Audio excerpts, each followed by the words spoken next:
వారణాసి అంటేనే రహస్యాల నిలయం. కాని ఇక్కడొక సందు ఉంది. దాని పేరు కాళికా గల్లీ.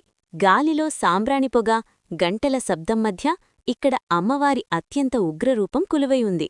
ఈ సందులోకి అడుగుపెడితే ఏదో తెలియని శక్తి మనల్ని ఆవహిస్తుంది. అసలీ కాళికా గల్లీలో దాగి ఉన్న ఆ దివ్యరహస్యం ఏంటో మీకు తెలుసా? ఈ గల్లీలో ఉన్న ఆలయంలో అమ్మవారిని ముఖనిర్మాలిని కాళికాదేవి అని పిలుస్తారు. సాధారణంగా మనం చూసే శాంత స్వరూపిణి కాదు. ఇక్కడ అమ్మవారు తన డార్కెస్ట్ అవతార్ అంటే అత్యంత ఉగ్రరూపంలో కనిపిస్తారు. పురాణాల ప్రకారం శత్రు సంహారం కోసం అమ్మవారు ధరించిన ఈ రూపం ఇక్కడ అడుగుపెట్టిన భక్తుల లోపల ఉన్న అజ్ఞానాన్ని, భయాన్ని అంతంచేస్తుంది. ముఖ్యంగా చైత్ర నవరాత్రుల రాత్రి సమయంలో ఇక్కడ చేసే సాధన అత్యంత శక్తివంతమైనది. కాశీలోని ఈ ప్రాంతం తాంత్రిక సాధనలకు కూడా ప్రసిద్ధి. భక్తులు తమలోని నెగటివ్ ఎనర్జీని వదిలించుకోవడానికి ఇక్కడికి వస్తారు. ఈ సందులోని ప్రతి రాయికి ఒక చరిత్ర ఉంది.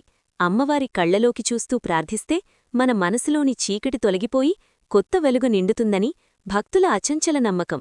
ఇక్కడ ఇచ్చే ప్రసాదం మరియు ఆ వాతావరణం మనల్ని ఒక భిన్నమైన ఆధ్యాత్మిక లోకానికి తీసుకెళ్తాయి. మీరు ఎప్పుడైనా కాశీ వెళ్తే ఆ రద్దీలో ఈ కాళికా గల్లీని వెతకడం మర్చిపోకండి. ఆ ఉగ్రరూపిణిని దర్శించుకుని మీలోని భయాన్ని జయించండి. ఈ వీడియో మీకు నచ్చితే లైక్ చేయండి.